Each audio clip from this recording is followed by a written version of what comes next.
J'ai appelé mes parents pour leur annoncer que ma femme était décédée dans un accident et que ma fille était dans le coma. Ils m'ont répondu qu'ils étaient occupés à la fête d'anniversaire de mon frère. Une semaine plus tard, ils sont venus réclamer 50% de l'argent du dédommagement. Je leur ai tendu une photo de ma femme et de ma fille. La couleur a fui de leur visage lorsque la réalité les a finalement frappés. Merci d'être là avec moi aujourd'hui. J'espère que vous passez une merveilleuse journée, où que vous soyez. J'aimerais que vous puissiez partager en commentaire la ville ou le pays d'où vous regardez et l'heure qu'il est chez vous. Commençons notre histoire ensemble. Le silence de la salle d'attente de l'hôpital était un vide assourdissant, brisé seulement par le bip rythmique et indifférent d'un moniteur lointain. Chaque tic ressemblait à un coup de marteau contre le fragile espoir auquel j'essayais de m'accrocher pour ma petite Emma. L'air était épais, imprégné de l'odeur de l'antiseptique et de la peur, un cocktail stérile qui ne faisait rien pour engourdir la blessure béante et vive dans mon âme.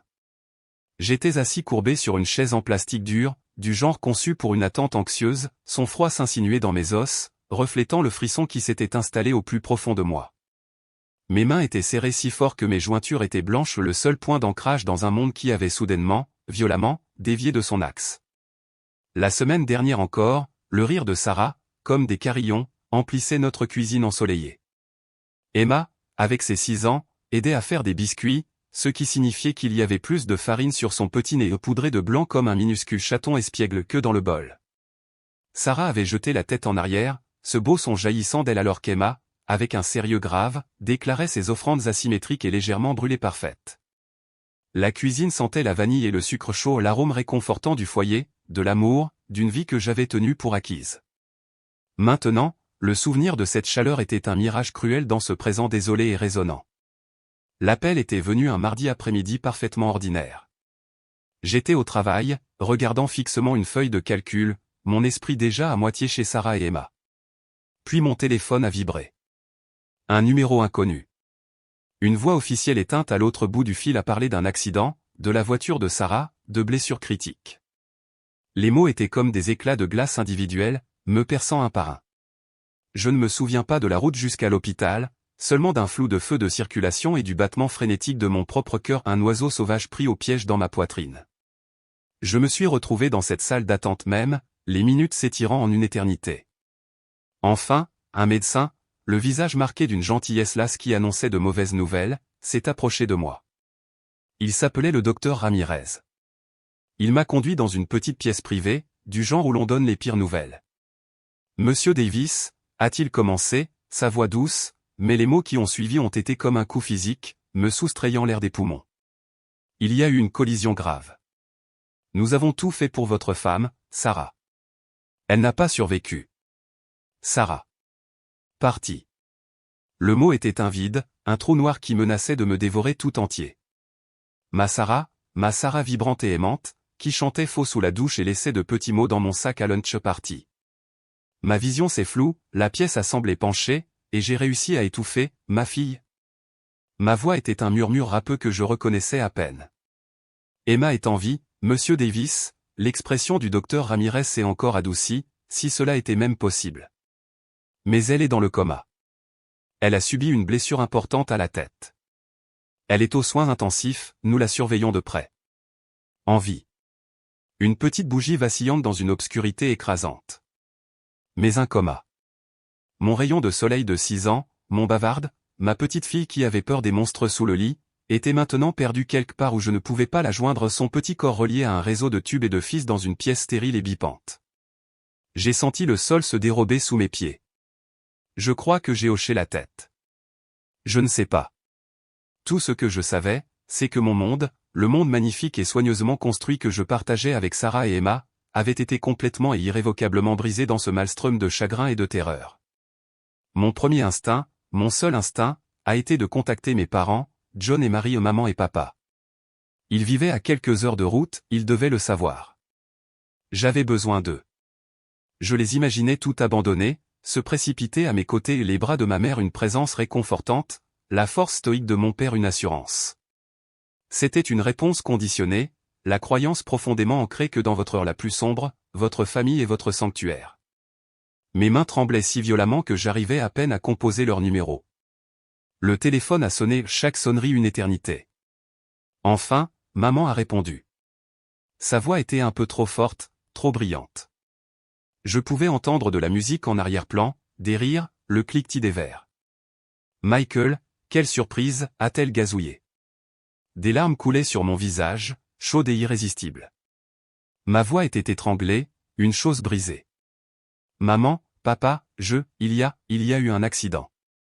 C'est Sarah, elle est partie. Le mot « partie » m'a échappé, brut et animal. Et Emma. Emma est dans le coma. Il y a eu une pause, un battement de silence où les sons de la fête de son côté semblaient devenir plus forts, plus intrusifs, un contrepoint grotesque à ma dévastation. Puis la voix de maman, tendue maintenant, mais toujours avec cette qualité lointaine, imprégnée de fête. Oh, Michael, c'est terrible. Absolument terrible. Une autre pause. Écoute, chérie, nous sommes en plein milieu de la fête des 30 ans de Jason. Nous ne pouvons pas simplement partir comme ça, n'est-ce pas? Ton frère aurait le cœur brisé. Tous nos amis sont là. Nous avons planifié ça pendant des mois. Je ne pouvais pas respirer. J'avais l'impression que mes poumons étaient serrés par un étau invisible. L'incrédulité luttait contre une horreur froide et rampante. Maman, tu m'as entendu, ai-je demandé, ma voix se brisant, désespérée qu'elle comprenne l'ampleur de ce que je venais de dire. Sarah est morte. Ma femme est morte. Emma est aux soins intensifs, se battant pour sa vie. Mon père, John, a pris le téléphone. Sa voix était impatiente, un peu agacée, comme si j'avais appelé à un moment inopportun avec un problème mineur. Fils, c'est une terrible nouvelle, un timing vraiment épouvantable. Nous sommes dévastés pour toi, bien sûr, mais c'est une grande étape pour Jason, un événement vraiment important pour lui. Nous essaierons de t'appeler demain. D'accord? Accroche-toi. Sois fort. Puis le clic. La tonalité. J'ai regardé mon téléphone. La photo de famille joyeuse sur mon écran de verrouillage Sarah et Emma lors de notre dernier voyage à la plage, tous des sourires béats et une peau bronzée par le soleil était maintenant une cruelle moquerie. Le silence dans le couloir de l'hôpital n'était plus seulement silencieux, il était assourdissant, amplifiant ces derniers mots, occupés. Ils étaient occupés. Sois fort. Ma femme était morte, ma fille était inconsciente, et mes parents étaient occupés. Le mot résonnait dans les chambres désolées de mon cœur, chaque répétition était une nouvelle blessure de trahison. Le fantôme de la musique de fête semblait se moquer de moi depuis le récepteur. Les jours qui ont suivi ont été un flou de couloirs stériles, de conversations feutrées avec le docteur Ramirez, et du tic douloureusement lent de l'horloge à côté du lit d'Emma aux soins intensifs. Son petit visage était pâle, perdu au milieu des tubes et des fils qui la reliaient à la vie. Le seul son était le soupir rythmique du ventilateur, un battement de cœur mécanique qui était à la fois un réconfort et un rappel constant de sa fragilité. Je lui ai parlé, je lui ai chanté les berceuses que Sarah avait l'habitude de chanter, j'ai tenu sa petite main inerte, priant pour un éclair, un signe, n'importe quoi. Mon meilleur ami, Marc, était là.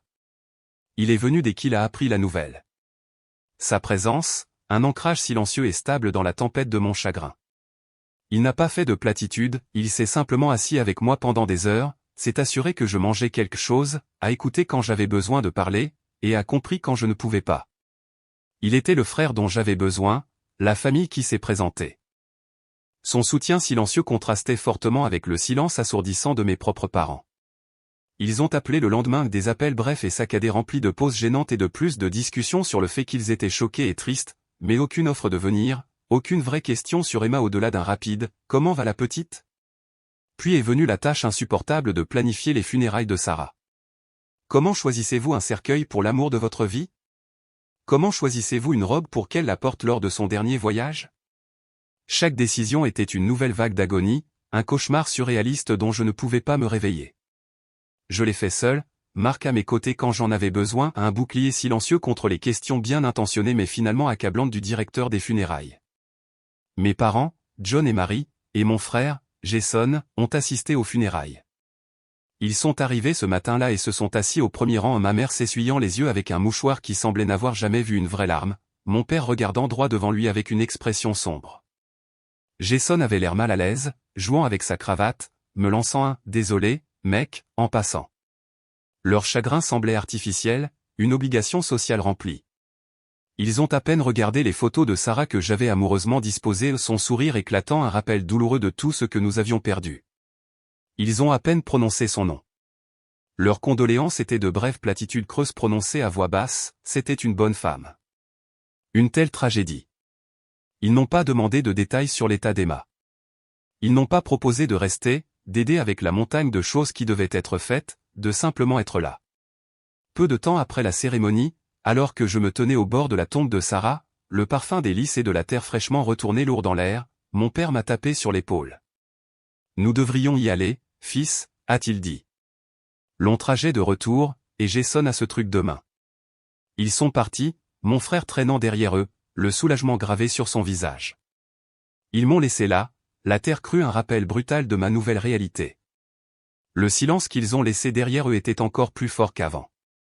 Les jours qui ont suivi les funérailles se sont fondus les uns dans les autres, un cycle monotone de visites à l'hôpital, de nuits sans sommeil, et un chagrin si profond qu'il ressemblait à un poids physique qui pesait sur ma poitrine. Emma est restée dans le coma, une petite guerrière fragile dans une bataille que je ne pouvais qu'observer de la ligne de touche. Le docteur Ramirez était prudemment optimiste, soulignant de petits signes presque imperceptibles, une légère baisse de sa pression intracrânienne, un battement de paupières qu'il pensait avoir vu. Chacun était un éclat d'espoir auquel je m'accrochais avec une ténacité désespérée. Elle est forte, Michael, disait-il, les yeux bienveillants. Elle se bat. Et ainsi, je me suis battu à ses côtés, alimenté par le café, l'amour d'un père, et le parfum s'estompant de Sarah sur son oreiller à la maison. C'est pendant cette période d'espoir fragile et de désespoir accablant que j'ai été contacté par David Chain, un avocat que la compagnie d'assurance de Sarah m'avait recommandé. C'était un homme calme et professionnel qui parlait sur un ton feutré et respectueux du règlement de l'accident. Le conducteur qui avait causé l'accident était clairement en faute, et leur assurance, combinée à notre propre couverture pour les automobilistes sous-assurés, signifiait qu'il y aurait une somme importante. Il a expliqué les chiffres des nombres qui représentaient tout ce que j'avais perdu et tout ce dont Emma aurait besoin pour ce qui serait probablement une vie de soins. Ce n'était pas une manne, c'était de l'argent du sang, une dette due à l'avenir volé de ma fille et à la vie volée de ma femme. La dernière chose à laquelle je pensais était la façon de le dépenser, autre que de m'assurer qu'Emma avait toutes les ressources possibles, toutes les thérapies, toutes les chances de rétablissement. C'était une lourde responsabilité, une autre couche de poids sur mes épaules déjà chargées. Quelques jours après avoir eu cette première conversation avec Monsieur Chain, par un après-midi gris et pluvieux, j'étais à la maison en train d'essayer de trier certains des vêtements de Sarah. Chaque robe, chaque écharpe déchaînait un nouveau torrent de souvenirs, son parfum, faible mais toujours présent, s'accrochant au tissu comme un fantôme. La tâche était insupportable, mais nécessaire.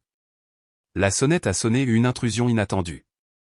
Je n'attendais personne, Marc était au travail. J'ai ouvert la porte pour trouver mes parents, John et Marie, et mon frère, Jason, debout sur le porche. Ils avaient l'air déplacés, mal à l'aise. Pendant un moment traître et insensé, une étincelle d'espoir s'est allumée en moi. Peut-être qu'ils ont réalisé, peut-être que le choc s'est estompé, et qu'ils sont là pour s'excuser, pour enfin offrir le soutien que je désirais tant. Michael, a dit ma mère, sa voix plus douce que je ne l'avais entendue depuis des semaines. Pouvons-nous entrer? Je me suis écarté, un nœud se formant dans mon estomac. Que faites-vous ici? Ai-je demandé, ma voix plate. Ils se sont faufilés dans le salon, la pièce qui résonnait encore du rire de Sarah, maintenant un sanctuaire de notre vie brisée. Jason s'est immédiatement affaissé sur le canapé, sortant son téléphone. Mes parents sont restés debout, regardant autour d'eux avec un air qui n'était pas réconfortant, mais évaluateur. Comment va, eux? Emma, a demandé mon père, son regard ne me rencontrant pas tout à fait. J'ai dit les mots, serrés dans ma gorge. Toujours dans le coma. Les médecins sont optimistes, mais c'est un long chemin. Ma mère a hoché la tête, un petit mouvement presque imperceptible. Oui, eh bien, ces choses prennent du temps. Un silence gênant s'est installé. Jason a fait défiler son téléphone, indifférent ou indifférent. L'air était épais de choses non dites, mais pas des choses que je brûlais d'entendre, pas de mots de réconfort ou d'amour ou de chagrin partagé. Enfin, mon père s'est éclairci la gorge, un son qui semblait signaler un changement dans l'atmosphère, comme la baisse de la pression barométrique avant une tempête. Il a échangé un rapide et nerveux regard avec ma mère. Michael, a-t-il commencé, sa voix prenant un ton formel, presque professionnel. À propos de cet argent de règlement que tu reçois de l'accident. Mon sang a gelé. Je l'ai regardé, une sinistre prémonition se faisant jour. Ta mère et moi en avons discuté, a-t-il poursuivi, ses yeux me rencontrant enfin durs et résolus. Et nous pensons que 50% est une part équitable pour nous. Les mots ont plané dans l'air, obscènes et incroyables. 50%. J'ai senti la couleur disparaître de mon visage, ma poitrine s'est serrée, un étau me soustrayant l'air des poumons, tout comme lorsque j'ai appris la nouvelle de Sarah. Je les ai regardés, ces gens qui s'appelaient mes parents, et pour la première fois, je n'ai vu que des étrangers aux yeux froids et calculateurs. Ma voix, lorsque je l'ai retrouvée, était à peine un murmure, imprégné d'une incrédulité si profonde qu'elle était presque une douleur physique. 50%. J'ai répété les mots, ayant le goût de cendre dans ma bouche. Êtes-vous sérieux? Sarah est partie. Ma femme est morte. Emma se bat pour sa vie dans un lit d'hôpital, son avenir incertain, et vous êtes là pour demander son argent? Je pouvais sentir mes mains commencer à trembler, un tremblement qui a commencé au plus profond de moi et s'est irradié vers l'extérieur. Je crois que j'ai reculé d'un pas, comme pour parer un coup physique. Ma mère, Marie, s'est hérissée, ses boucliers défensifs se sont immédiatement levés. Sa voix était aiguë, coupante. Eh bien, nous t'avons élevé, n'est-ce pas? Cette éducation universitaire de luxe n'était pas gratuite, tu sais. Nous avons beaucoup sacrifié pour vous, les garçons. John a abondamment acquiescé, encouragé par son soutien. Et nous t'avons aidé avec la compte sur cette maison même, Michael. Tu ne l'aurais pas sans notre aide. Considère cela comme un retour sur investissement, Phil. Une façon de montrer ta gratitude. Et franchement, a-t-il ajouté, son ton devenant méprisant, de quoi un homme et un enfant malade ont-ils besoin de tout cet argent? Nous avons aussi des besoins. Le toit a besoin de réparation, les voitures ont connu des jours meilleurs. Jason, mon frère, a enfin levé les yeux de son téléphone, un sourire narquois jouant sur ses lèvres à l'enfant préféré, le garçon d'or qui ne pouvait rien faire de mal. Ouais, Mike, a-t-il ajouté, sa voix ruisselant d'orgueil. Ils le méritent. Ils ont beaucoup fait pour toi au fil des ans. Et soyons honnêtes, je pourrais bien avoir besoin d'un petit coup de pouce pour lancer mon idée de nouvelle application. Cela pourrait vraiment aider toute la famille. Ses yeux brillaient d'une lumière égoïste et opportuniste. L'audace. La cupidité pure et simple m'a coupé le souffle. Mon chagrin, brut et toujours présent, était maintenant aggravé par une fureur brûlante et blanche. Je me suis approché de la cheminée, mon mouvement raide, robotique.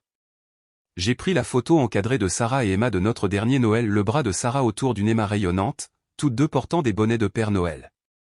Je me suis retourné et je l'ai tendu vers eux, ma main tremblant si fort que l'image était floue. Ceci, j'ai étouffé, ma voix se brisant sur le mot. C'est pourquoi j'en ai besoin. Pour elle. Pour tout ce qu'elle a perdu. Pour les soins dont elle aura besoin pendant Dieu sait combien de temps. Pour tout ce que vous ne comprenez clairement pas ou ne voulez pas comprendre. Est-ce cela que signifie la famille pour vous? Est-ce pour cela que vous êtes vraiment venu ici aujourd'hui? L'argent est-il plus important qu'une vie? Que l'avenir de votre propre petite fille? Ma voix s'est brisée sur le dernier mot, la question restant dans l'air comme un jugement. Ils ont regardé la photo, puis moi, leurs visages impénétrables pendant un instant avant de durcir. Les lèvres de ma mère se sont amincies.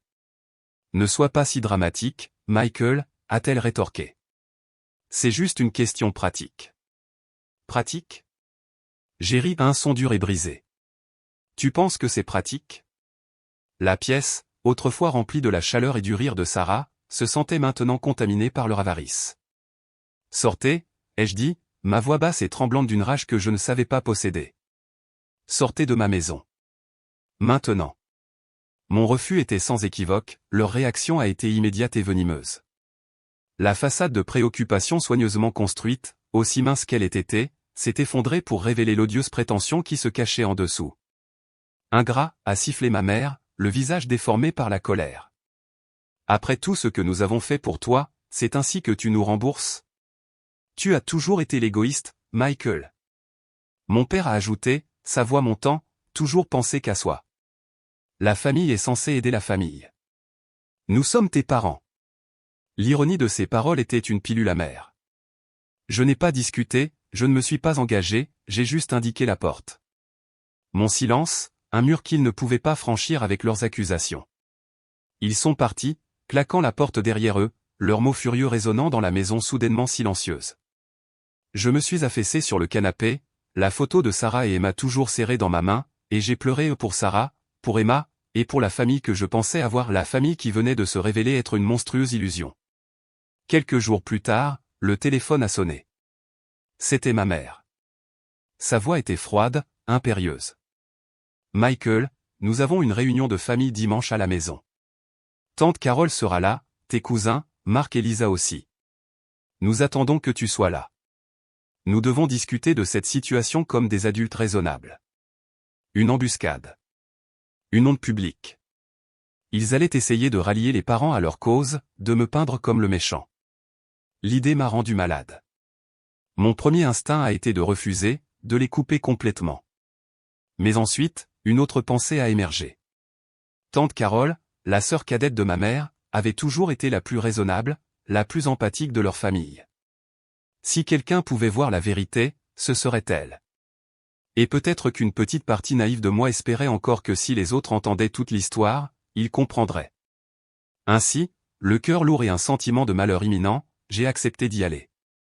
Le salon de chez mes parents, une pièce où j'avais grandi, s'est soudainement senti étranger, hostile. Chaque photo de famille sur le mur, chaque bibelot familier semblait être une accusation. Tante Carole m'a fait un petit sourire compatissant en entrant, un petit éclair de chaleur dans l'atmosphère autrement froide. Mes cousins, Marc et Lisa, avaient l'air mal à l'aise, évitant mon regard. Mon père a commencé à exposer son cas comme un procureur. Il a parlé de leur sacrifice, de leur soutien indéfectible pour moi et Jason, de leur contribution financière au fil des ans, chaque détail exagéré, chaque acte de devoir parental tordu en une obligation que je leur devais maintenant. Il m'a dépeint comme froid, insensible et cupide, thésaurisant une manne tandis que mes parents aimants luttaient. Ma mère a ajouté des interjections larmoyantes et totalement fausses, je m'en suis rendu compte à propos de leurs inquiétudes et de leurs besoins. Jason était assis à côté d'eux, acquiesçant sagement, ajoutant ses propres embellissements sur le fait qu'il méritait cela et comment cela aiderait tout le monde. J'ai écouté, un œuf froid de colère et de désespoir se resserrant dans mes entrailles. La pièce ressemblait à une salle d'audience, et j'étais celui qui était jugé. Mon crime, apparemment, était de ne pas vouloir remettre l'avenir de ma fille en deuil à leur insatiable cupidité. Quand ils ont enfin fini, tous les regards se sont tournés vers moi. Le silence était épais d'attente. C'est tante Carole qui a parlé la première, sa voix calme et ferme dans l'atmosphère tendue. John, Marie, a-t-elle dit, son regard se posant sur mes parents. C'est une terrible tragédie que Michael traverse. Êtes-vous sûr que c'est le bon moment pour parler de finances? Michael est en deuil, et les frais médicaux d'Emma, ils seront immenses, n'est-ce pas, Michael? Elle s'est tournée vers moi, les yeux remplis d'une préoccupation sincère qui était un baume à mon esprit blessé. J'ai hoché la tête, incapable de parler au-delà de la boule dans ma gorge. Ces mots, simples et directs, ont traversé leur récit intéressé, un petit phare de raison dans une mer de manipulation. Mes parents ont semblé momentanément déconcertés, mais se sont rapidement regroupés, réitérant leurs droits et leurs besoins. La réunion s'est terminée sans résolution, seulement un approfondissement du gouffre qui s'était ouvert entre nous. Je suis parti en me sentant meurtri et blessé, mais l'intervention silencieuse de tante Carole avait planté une petite graine de défi dans mon cœur. Je n'étais pas complètement seul à voir leur égoïsme monstrueux. Les jours qui ont suivi cette désastreuse réunion de famille ont été parmi les plus sombres que j'ai jamais connus. Les accusations de mes parents, l'orgueil narquois de Jason, le silence gêné de mes cousins, tout cela tourbillonnait dans ma tête, un breuvage toxique de colère, de douleur et d'une profonde solitude qui brisait l'âme. J'avais l'impression de me noyer, le poids de tout cela pesant sur moi, m'étouffant. Avais-je tort? Le chagrin avait-il tordu ma perception de la réalité? Avait-il raison? Était-ce une version tordue de la loyauté familiale que j'étais trop égoïste pour comprendre? Les questions me rongeaient, sapant ma résolution. L'état d'Emma restait précaire. Il y avait de bons jours, remplis de ces petits signes d'espoir que le docteur Ramirez soulignait, et de mauvais jours où les alarmes retentissaient et les infirmières se précipitaient, leur voix feutrée et urgente une symphonie de mes peurs les plus profondes. Une nuit particulièrement mauvaise, alors que j'étais assis à son chevet, regardant sa petite poitrine monter et descendre à l'aide du ventilateur, son visage pâle et immobile dans la faible lueur des moniteurs, j'ai atteint mon point le plus bas. Le poids accablant de tout cela, l'absence de Sarah, une douleur constante, la fragile emprise d'Emma sur la vie, la trahison de ma propre famille s'est effondrée sur moi avec la force d'un coup physique. J'ai enfoui mon visage dans mes mains, le silence de la salle des soins intensifs amplifiant la tempête qui faisait rage en moi. Je ne peux pas faire ça, ai-je pensé, les mots un cri silencieux dans mon esprit. Je la fais échouer. Je fais échouer Sarah. Le désespoir était une chose tangible, un froid et lourd linceul menaçant de suffoquer ce qui me restait de force. J'ai regardé une photo de Sarah que je gardais sur la petite table à côté du lit d'Emma, ses yeux pleins de lumière et de rire, son bras autour d'une émariante du pique-nique de l'été dernier.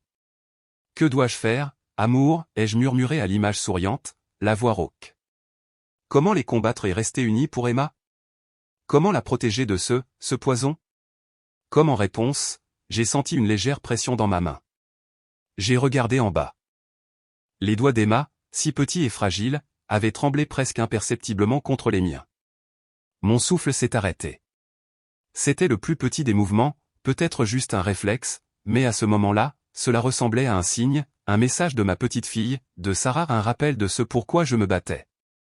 L'image de la vulnérabilité d'Emma, sa dépendance totale à mon égard, et le souvenir de l'amour féroce et indéfectible de Sarah pour notre fille commencèrent à percer le brouillard de mon désespoir. Un nouveau sentiment commença à couver sous le chagrin et la colère, une résolution froide et dure. Mes valeurs fondamentales, l'amour pour ma fille, mon sens de la justice, le souvenir de la vie que Sarah et moi avions construite commencèrent à se solidifier en une base inébranlable.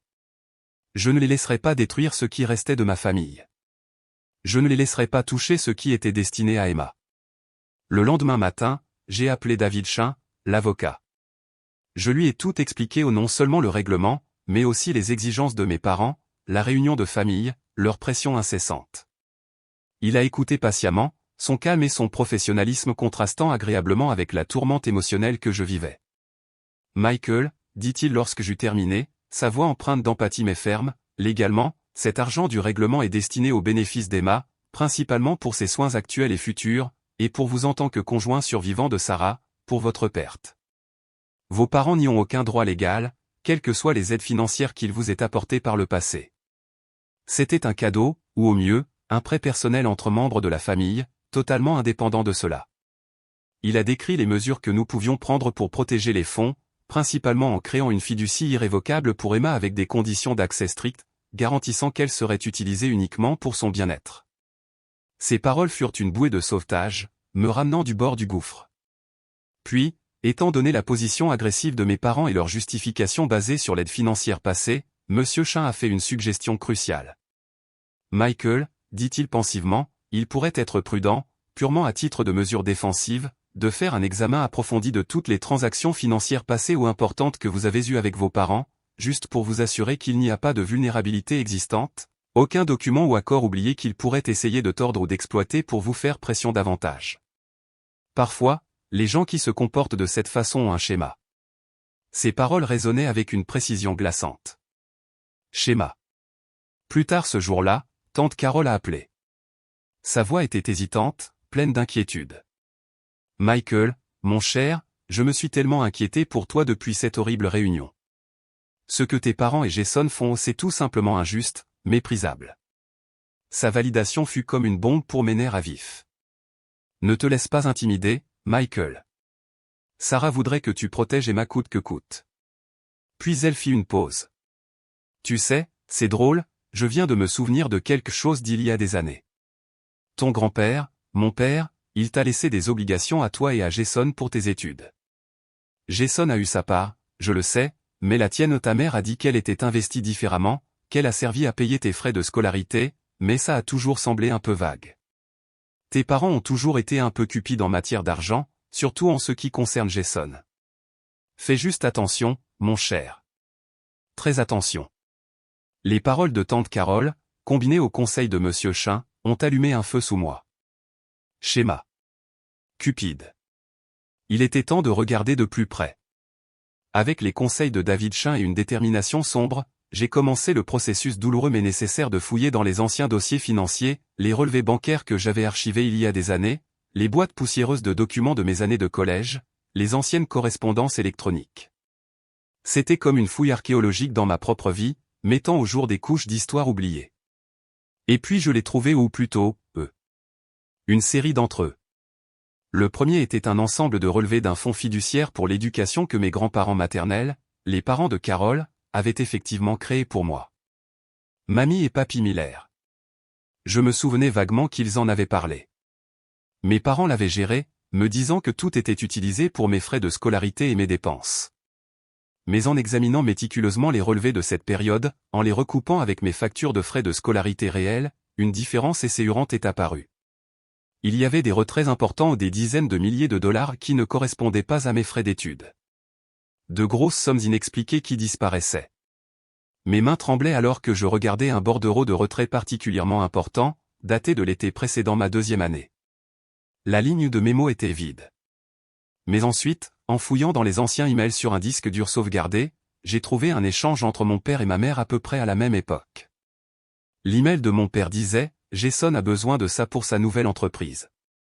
C'est une affaire sur cette fois. On peut le prendre sur le compte d'éducation de Michael. Il comprendra éventuellement, ou il ne remarquera même pas. On lui dira simplement que tout est allé aux frais de scolarité. » La réponse de ma mère, « Tu es sûr, John ? Ça me semble mal, mais Jason est si enthousiaste. » La nouvelle entreprise de Jason cette année-là avait été une tentative désastreuse de lancer une entreprise de t-shirts de créateurs qui avait fait faillite 6 mois après qu'il eut dépensé sans compter pour une fête de lancement et un voyage en Europe pour trouver l'inspiration. Mon fonds d'éducation, il s'est avéré, avait financé son fantasme entrepreneurial éphémère et ses vacances continentales. La nausée me montait à la gorge. Ce n'était pas seulement l'argent, c'était la tromperie calculée et désinvolte, les années où ils m'avaient laissé croire qu'ils avaient tant sacrifié pour mes études alors qu'en réalité, ils avaient siphonné des fonds spécifiquement affectés à moi par mes propres grands-parents pour renflouer mon frère fainéant. Mais cela ne s'est pas arrêté là. La juriste de Monsieur Chin, examinant les privilèges ou les obligations financières en suspens dans le cadre de la diligence raisonnable, a déterré un autre joyau, un document de près de l'époque où j'avais 19 ans. Une signature qui était la mienne, mais dont je me souvenais à peine, une co-signature sur une importante ligne de crédit sur valeur nette de la propriété que mes parents avaient contractée. Ils m'ont dit que c'était une formalité, quelque chose pour améliorer leur code de crédit pour une petite rénovation. J'étais jeune, naïf, confiant. La petite rénovation avait apparemment été une nouvelle véranda et une croisière de luxe qu'ils avaient faite cette année-là. Ils avaient effectué les paiements, donc cela n'avait pas activement endommagé mon crédit à l'époque, mais la vulnérabilité, le fait qu'il m'ait exposé à ce niveau de dette sans mon consentement total et éclairé, était une autre couche de profonde trahison. Les pièces se sont mises en place avec une clarté terrifiante. Ce n'était pas un incident isolé de cupidité déclenché par le règlement de Sarah, c'était un schéma profondément ancré d'exploitation financière, de me voir non pas comme un fils, mais comme une ressource, une sécurité, leur tirelire personnel.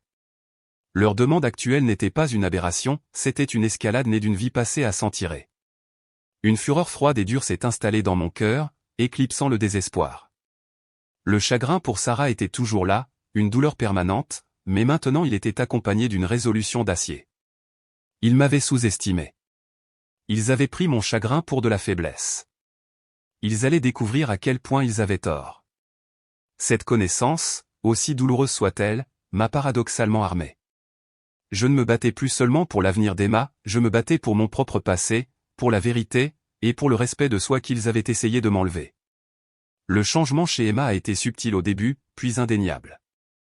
Quelques jours après avoir découvert la vérité dévastatrice sur les manipulations financières de longue date de mes parents, j'étais assis au chevet d'Emma, lui lisant son histoire préférée, Le lapin de velours. Ma voix était épaisse de larmes non versées. Soudain, je l'ai senti à nouveau cette petite pression dans ma main. Mais cette fois, ce n'était pas seulement un tressaillement. Ses doigts se sont légèrement refermés autour des miens.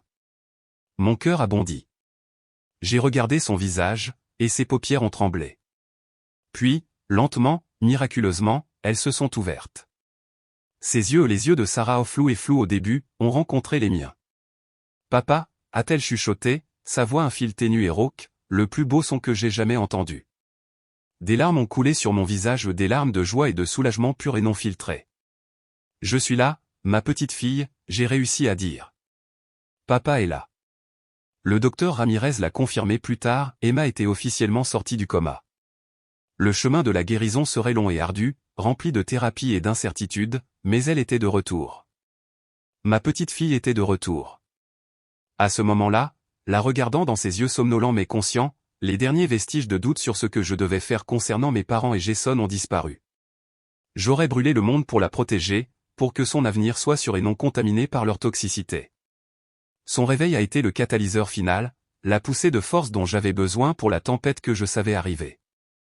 Avec les conseils méticuleux de David Chain, je me suis préparé. Il a conseillé que toute communication concernant le règlement passe désormais par lui. Il a ensuite envoyé une lettre officielle à mes parents et à Jason demandant une autre réunion. La lettre était brève, professionnelle, indiquant que je souhaitais discuter d'une résolution concernant la succession et les questions de règlement, aucun indice de ce que j'avais découvert. J'ai également appelé tante Carole et lui ai demandé si elle serait disposée à être présente, non pas comme participante, mais comme observatrice impartiale. Elle a immédiatement accepté, sa voix pleine de soutien silencieux.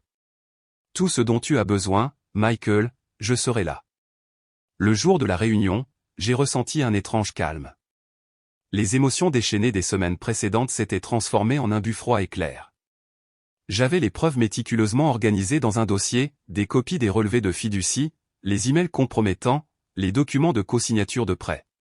Il ne s'agissait plus de colère, il s'agissait de vérité et de conséquences. Ils sont arrivés au bureau de Monsieur Chain, mon père, John, ma mère, Marie, et mon frère, Jason. Ils sont entrés avec un air de confiance prudente, voire une pointe d'autosatisfaction, supposant probablement que ma demande de réunion signalait une volonté de négocier, de capituler à leur demande. Jason, en particulier, avait l'air presque triomphant, comme s'il pouvait déjà goûter l'argent. Monsieur Chain a commencé la réunion, son comportement professionnel est neutre. Je l'ai laissé parler, exposant la situation actuelle du règlement, les montants projetés et le cadre juridique de sa distribution, en soulignant son objectif principal pour les soins à vie d'Emma. Comme prévu, il n'a pas fallu longtemps avant que mon père n'interrompe. Oui, c'est très bien, Monsieur Chain, a-t-il dit impatiemment. Mais allons droit au but, Michael. Nous supposons que tu as eu le temps de réfléchir, de voir la raison de notre part à 50%. Ma mère a acquiescé, son expression étant une préoccupation maternelle tendue que je considérais maintenant comme une pure performance. Nous sommes ta famille, Michael. Nous voulons juste ce qui est juste. J'ai laissé le silence planer un instant, puis je les ai regardés directement, mon regard fixe. Avant de discuter de l'argent relatif à ma femme décédée et à ma fille grièvement blessée, ai-je dit, ma voix dépourvue du tremblement qu'elle avait auparavant, je crois que nous devons aborder d'autres questions financières en suspens certaines divergences du passé. J'ai vu un éclair d'inquiétude dans les yeux de mon père, une tension autour de la bouche de ma mère. Jason fronça les sourcils, confus.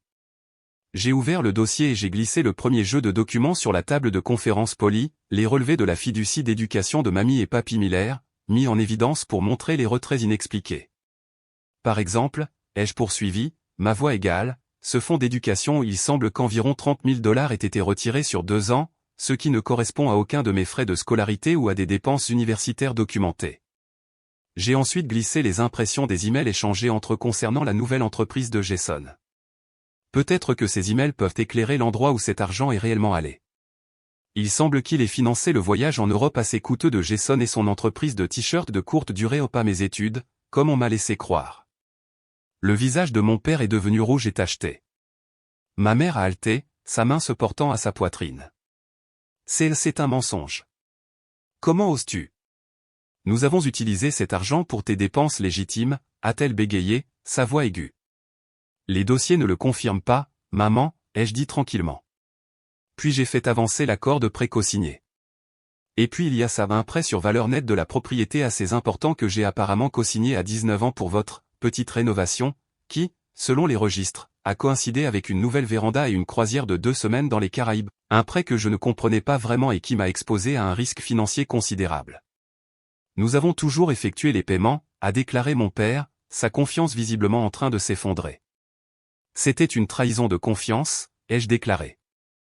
Un schéma consistant à m'utiliser comme filet de sécurité financière sans mon consentement éclairé.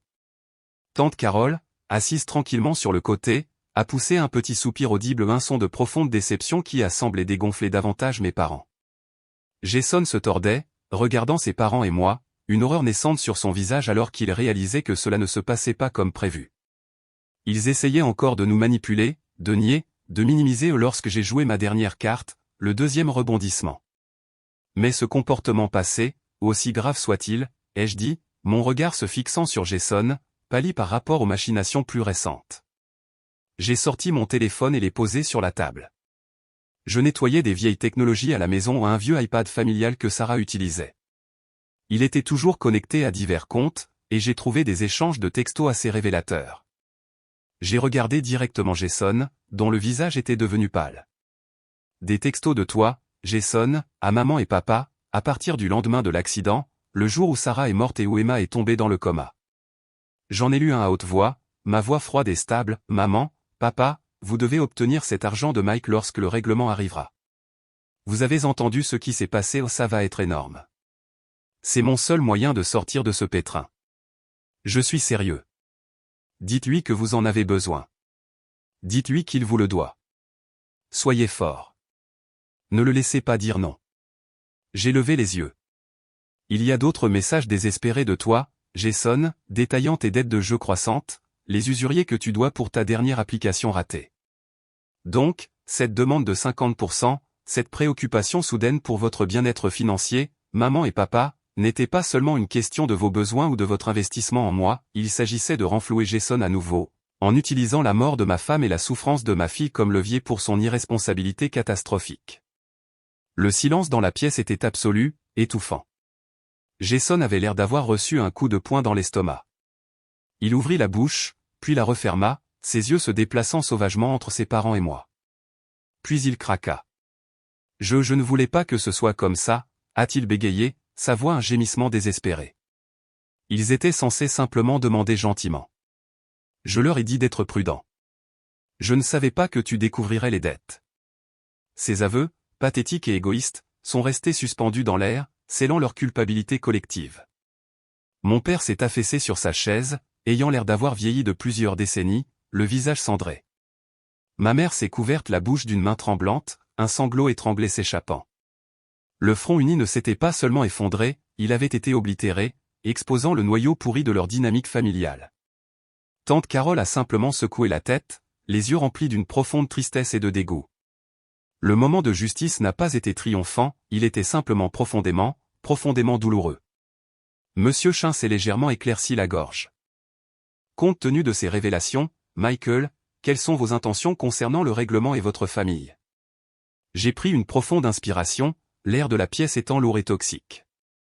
J'ai regardé mes parents, mon frère, les voyant maintenant non pas à travers la lentille déformée de l'obligation familiale, mais avec une clarté claire et douloureuse. L'argent du règlement, ai-je déclaré, ma voix ferme, ne laissant aucune place à l'argumentation, est entièrement destiné aux soins d'Emma, à son rétablissement et à son avenir. Il sera placé dans une fiducie irrévocable, gérée par des fiduciaires indépendants, sous la surveillance du tribunal si nécessaire. Vous n'en verrez pas un sou. J'ai fait une pause, laissant cela s'infiltrer. De plus, ai-je poursuivi, les mots ayant un goût de cendre mais nécessaires, jusqu'à ce que chacun d'entre vous puisse reconnaître l'intégralité de ce que vous avez fait les années de manipulation financière, les mauvais traitements émotionnels et cet acte final et méprisable de trahison entourant la mort de Sarah et les blessures d'Emma et jusqu'à ce que vous cherchiez activement une aide professionnelle authentique pour cette maladie qui a imprégné notre famille, vous n'aurez aucune place dans ma vie, et plus important encore, vous n'aurez aucune place dans la vie d'Emma. Elle mérite la paix, la sécurité et l'amour. Elle mérite mieux que cet héritage toxique. Il n'y a eu plus d'arguments, plus de dénégation, juste un silence stupéfait et rempli de honte. Mon père a regardé fixement la table. Ma mère a pleuré silencieusement, ses épaules tremblant. Jason a simplement baissé les yeux, vaincu. Ils ont quitté le bureau de Monsieur Chin peu après, brisés et honteux. Aucune excuse n'a été présentée, seulement des mots marmonnés et incohérents alors qu'ils se sont éclipsés. Leur départ une admission silencieuse de leur profonde faillite morale. La dynamique du pouvoir avait irrévocablement et fondamentalement changé. Alors que la porte se refermait derrière eux, une vague d'épuisement m'a submergé, si profonde que j'avais l'impression de pouvoir dormir pendant un an. Mais en dessous, il y avait une étrange paix silencieuse. La tempête était passée. Le cancer avait été affronté, nommé et excisé. C'était une intervention chirurgicale douloureuse et brutale, mais c'était fait. J'avais protégé mon petit. J'avais honoré la mémoire de Sarah. Je m'étais retrouvé. Les mois se sont transformés en une année. Le rétablissement d'Emma témoigne de son incroyable esprit et du travail acharné de ses médecins et thérapeutes. Il y a eu des revers, bien sûr, des journées remplies de frustration et de larmes, mais ses progrès ont été constants. Ses rires, bien qu'encore un peu fragiles parfois, sont devenus le plus beau son de notre maison tranquille, une mélodie d'espoir et de résilience. L'argent du règlement, sécurisé dans la fiducie que David Chain avait savamment créée, a financé les meilleurs soins possibles, physiothérapie, ergothérapie, orthophonie, ludique. Chaque étape qu'elle a franchie, ses premiers pas sans aide après des semaines en fauteuil roulant, sa première phrase complète, le retour de son étincelle espiègle était une victoire que Sarah aurait chérie, une victoire pour laquelle j'avais combattu avec toute la fibre de mon être. Je guérissais aussi, lentement, jour après jour. La blessure béante laissée par la mort de Sarah ferait toujours partie de moi, une cicatrice tendre, mais elle ne définissait plus chaque instant de ma vie. J'ai trouvé du réconfort dans le rétablissement d'Emma, en construisant une nouvelle vie plus calme pour nous. Marc est resté mon ami fidèle, un véritable frère. Tante Carole est devenue une présence régulière et douce dans nos vies, une figure de grand-mère pour Emma, son soutien silencieux, une assurance constante. Nous avons formé notre propre petite famille, construite non pas sur l'obligation du sang, mais sur l'amour véritable, le respect et les expériences partagées. J'ai entendu des bribes de nouvelles sur mes parents et Jason par l'intermédiaire de tante Carole, qui entretenait un contact limité et tendu. Ils ne se portaient pas bien.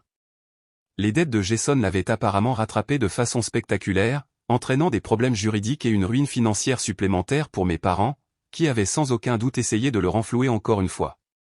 Leur position sociale dans leur petite communauté avait souffert alors que les rumeurs sur leur comportement commençaient inévitablement à circuler. Il n'y avait aucune vantardise de ma part, aucune satisfaction dans leur malheur, seulement un constat triste et distant que les choix ont des conséquences.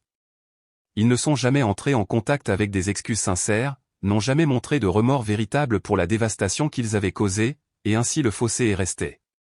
Parfois, tard dans la nuit, après qu'Emma se soit endormie, je m'asseyais près de la fenêtre, regardant les étoiles, et réfléchissais au voyage douloureux. La famille, j'ai appris, n'est pas un lien incassable qui vous oblige à endurer les mauvais traitements ou la trahison. La vraie famille est un sanctuaire, un havre construit sur une base d'amour inconditionnel, de respect indéfectible et de vérité durement acquise. Perdre Sarah, me battre pour Emma, affronter le côté le plus laid de mon propre sang, cela m'a presque brisé. Mais ce faisant, cela a également forgé en moi une force que je ne savais pas posséder. Cela m'a montré qui j'étais vraiment et ce que signifie la vraie famille, la famille que vous choisissez et qui vous choisit en retour. Parfois, j'ai réalisé, le chemin de la guérison, de la libération de soi, signifie s'éloigner de ceux qui infligent les blessures les plus profondes, même s'ils partagent votre nom. Il s'agit de fixer des limites, non seulement pour vous-même, mais pour l'avenir que vous souhaitez construire, pour les enfants que vous souhaitez protéger. Avez-vous déjà été confronté à une profonde trahison de la part de ceux auxquels vous vous attendiez pour vous soutenir? Comment avez-vous trouvé la force de fixer des limites, de vous protéger ou de protéger vos proches et d'aller de l'avant vers la guérison? Partagez vos expériences et vos réflexions dans les commentaires ci-dessous. Votre histoire compte.